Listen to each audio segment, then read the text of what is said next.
Alors la séance va porter sur la fonction paire et précisément sur quel est l'intérêt de savoir si une fonction est paire. Alors j'ai dans un premier temps tracé la courbe représentative d'une fonction f. Je vous demande à tous d'essayer de me donner une propriété de l'ensemble de définition de la fonction f ainsi que de la courbe représentative d'une telle fonction. Alors la réponse, l'ensemble de définition de cette fonction est précisément l'intervalle moins a qui a la particularité de, dès qu'il contient un réel, il contient forcément son opposé. On dit qu'un tel ensemble de définition est centré par rapport à 0.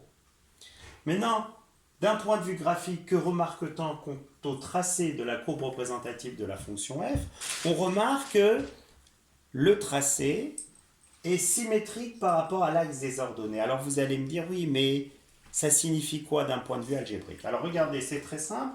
Je vais prendre un réel n'importe où sur l'intervalle moins 1a. Allez, au hasard, ici. Et là, je vais lire sur l'axe des ordonnées son image. Par la suite, je vais positionner le plus précisément possible le réel opposé à celui de x, à savoir moins x, qui se trouve ici, et je vais lire là son image, f de moins x. Et le constat que l'on peut faire, c'est que f de moins x est égal à f de x. Alors vous pouvez positionner n'importe quel autre réel, et vous allez voir que ce résultat se généralise. À partir de ça, on va énoncer la définition d'une fonction paire. Alors une fonction est dite paire si pour tout x de son ensemble de définitions,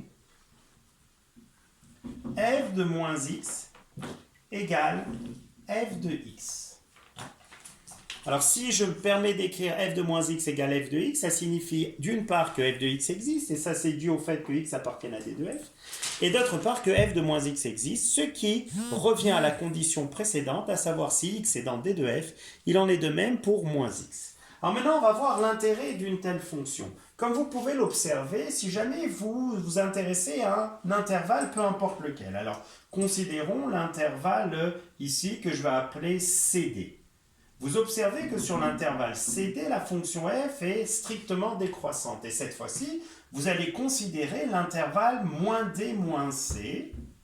Et vous allez faire le constat immédiat que sur l'intervalle moins d moins c, la fonction est de monotonie contraire, est ici strictement croissante. Donc résultat à retenir de manière générale pour toute fonction paire, si une fonction est paire et qu'elle est monotone strictement sur un intervalle CD, alors elle est forcément de monotonie contraire sur l'intervalle moins d moins c.